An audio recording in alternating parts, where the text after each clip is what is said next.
YSR pension కానుక పథకం పేరును కొత్త ప్రభుత్వం మార్చేసింది. పెన్షన్ పథకానికి ఎన్టీఆర్ భరోసా పేరును మార్చారు. 2014-19 మధ్య పెట్టిన పేరునే టీడీపీ ప్రభుత్వం కొనసాగించనుంది. ఇకపై వృద్ధులకు 4000 రూపాయల పెన్షన్ అందించనున్నారు. ఇచ్చిన మాట ప్రకారం ఏప్రిల్ నుంచే పెరిగిన పెన్షన్ అమలు చేయనుంది ప్రభుత్వం. ఏప్రిల్, మే, జూన్ కి సంబంధించిన పెరిగిన 1000 రూపాయలతో పాటు మొత్తం 7000 పెన్షన్ ఒకేసారి ఇచ్చేందుకు ప్రభుత్వం కసరత్తు చేస్తోంది. ఇటు దివ్యాంగులకు నెలకు 6000 రూపాయల పెన్షన్ ఇవ్వనుంది. రాష్ట్రంలో 65,39,000 మంది లబ్ధిదారులకు లబ్ధి చేకూరనుంది. పెన్షన్ పెంపుతో ప్రభుత్వానికి నెలకు 2758 కోట్ల ఖర్చు కానుంది.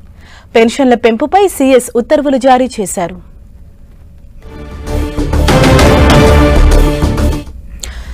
ఇదే విషయంపై మరింత సమాచారంతో మా ప్రతినిధి జయరాజ్ మనకు అందుబాటులో ఉన్నారు. జయరాజ్,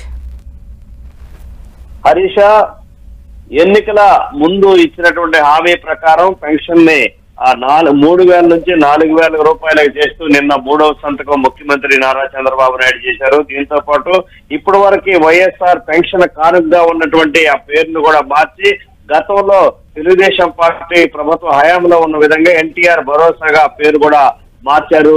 వైఎస్ఆర్ పెన్షన్ కానుకని ఇప్పుడు ఎన్టీఆర్ భరోసాగా మార్పు చేస్తూ ఉత్తర్వులు జారీ అయ్యాయి. మొత్తం మీద 2014-19 సంవత్సరాల మధ్య ఎన్టీఆర్ భరోసాగా ఉన్నటువంటి అదే పేరుని కొత్త ప్రభుత్వం అదే పేరుని కంటిన్యూ చేయాలని నిర్ణయించింది. దీనికి సంబంధించినటువంటి ఉత్తర్వులు కూడా జారీ అయినటువంటి పరిస్థితి.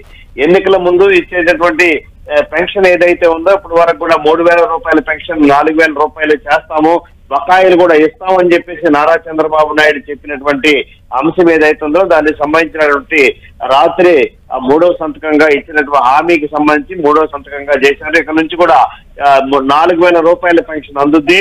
అయితే ఏప్రిల్ నెల నుంచే తాము బకాయిలు కూడా ఇస్తామని చెప్పేసి చెప్పినటువంటి విధంగా జూలై 1వ తారీఖు నుంచి పెన్షన్ ని 7000 రూపాయలుగా ఇస్తూ 4000 రూపాయలు అసలు పెన్షన్, బకాయిలు ఏవైతే ఉన్నాయో 3000 రూపాయలు అవి కూడా కలిపి 7000 రూపాయలు ఇవ్వటానికి కూడా ఉత్తర్వులు జారీ అయిన పరిస్థితి. అదేవిధంగా దివ్యాంగులకు ఇచ్చేటట్టు 6000 రూపాయలు కూడా ఇక్కడ నుంచి 6000 రూపాయల పెన్షన్ అందుద్ది.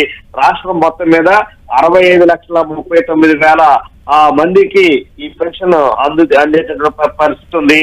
దాదాపు నెలకి 2,02,758 కోట్ల రూపాయలు ప్రభుత్వం దీనిపైన ఖర్చు చేస్తుంది. ఏడాదికి 33,99,000 కోట్ల రూపాయలకు సంబంధించినటువంటి మొత్తాన్ని దీనికి సంబంధించి కేటాయిస్తారు. మొత్తం మీద చూస్తే ముందుగా ఎన్నికల ముందు ఇచ్చినటువంటి ఏదైతే హామీ ఉందో 4000 రూపాయల పెన్షన్ చేస్తామని దాన్ని అమలు చేయడానికి కావాల్సినటువంటి 3వ సంతకం రాత్రి విడుదల చేశారు. దీనికి సంబంధించి ఎన్టీఆర్ భరోసాకు కూడా పేరు మార్పు చేసి దీనికి సంబంధించిన ఉత్తర్వులు కూడా విడుదలయ్యాయి. Harish, thank you Jayaraj.